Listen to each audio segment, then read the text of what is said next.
Nischal and last star island final part. ఆ అపరిచిత బాలుడు కై. అతన్ని చూసి నిశ్చల్ ఆశ్చర్యపోయాడు. నువ్వెవరు అని నిశ్చల్ అడిగాడు. కై నెమ్మదిగా నవ్వి, నేను నిన్ను, నీ నక్షత్ర ద్వీపాన్ని వెతుకుతున్నాను అన్నాడు.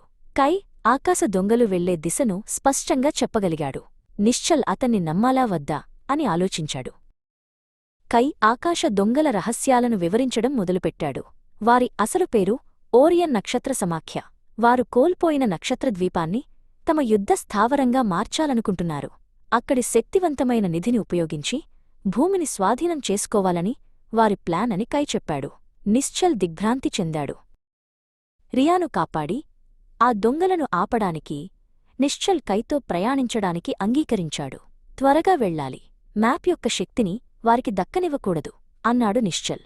కై తన పడవను నక్షత్రయానంకు కట్టాడు. వారి ప్రయాణం మరింత వేగంగా ప్రమాదకరమైన జలాలవైపు సాగింది. మ్యాప్లోని సంకేతాలను అనుసరించి వారు ఒక భారీ మేఘం అంచుకు చేరుకున్నారు. అది దీవి కాదు, నిశ్చల్, అది ఆకాశంలో తేలియాడే ఒక ప్రాచీన యుద్ధ నౌక యొక్క శిథిలం అని కై వివరించాడు. ఆ మ్యాప్ నిజానికి ఆ నౌకను స్టార్ ఐలాండ్ అని అనుకునేలా మోసం చేసే ఒక రహస్య సంకేతం. ఇద్దరూ రహస్యంగా ఆ తేలియాడే కోటలోకి ప్రవేశించారు. లోపల ప్రతిచోటా ఆకాశదొంగలు కాపలా కాస్తున్నారు. నిశ్చల్ కై చీకటి మూలల్లో దాక్కుంటూ ముందుకు సాగారు. కై ఆ ప్రదేశాన్ని బాగా తెలిసినట్లుగా ప్రతి మూల మలుపును నిశ్చల్కు వివరించాడు. నిశ్చల్ మనసులో అనుమానం మొదలైంది. వారు రియాను బంధించిన గదిని కనుగొన్నారు. రియా ఒక శక్తిక్షేత్రంలో బంధించబడి ఉంది. కాని ఆమె కళ్లలో భయం లేదు. నిశ్చల్, నువ్వు వచ్చావన్న నమ్మకం నాకు ఉంది అని ఆమె అరిచింది.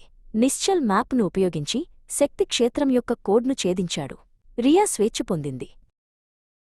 రియా స్వేచ్ఛ పొందిన వెంటనే గదిలోకి ఒరైన్ ప్రవేశించాడు. మీరు చాలా ఆలస్యంగా వచ్చారు అని అతను క్రూరంగా నవ్వాడు. అతను తన చేతిలో ఉన్న ఒక శక్తివంతమైన క్రిస్టల్ను చూపించాడు. దీని శక్తితో భూమిపై నియంత్రణ సాధిస్తాను. మీ మ్యాప్ నా ప్రణాళికను వేగవంతం చేస్తుంది. ఒరైన్ మాట్లాడుతూ ఉండగా కై కళ్లల్లో బాధ కనిపించింది. ఆపండి నాన్నా అని కై అరిచాడు. నిశ్చల్, రియాలు షాక్ అయ్యారు. కై ఒరైన్ కొడుకు. మా నాన్న తప్పు చేస్తున్నాడు. ఇది నిధి కాదు, ఇది ప్రపంచాన్ని నాశనం చేసే ఆయుధం అని కై నిశ్చల్తో అన్నాడు.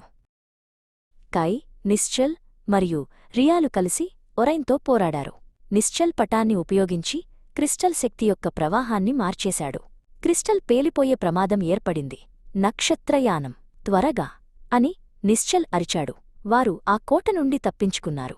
కోట భారీ పేలుడుతో ఆకాశంలో అదృశ్యమైంది. వారు సురక్షితంగా నక్షత్రయానంలో తిరిగి ప్రయాణమయ్యారు. కోటపోయింది, ఒరైన్ ప్లాన్ ఆగిపోయింది. నిజమైన నిధి ఈ దీవి కాదు, మన స్నేహం, నిశ్చల్ అని రియా నవ్వింది. కై కూడా వారితో చేరాడు. అతన్ని నిశ్చల్, రియాల నమ్మకం మార్చింది. ఆ ముగ్గురు స్నేహితులు నక్షత్రాలను చూస్తూ కొత్త సాహసాల గురించి కలలు కన్నారు.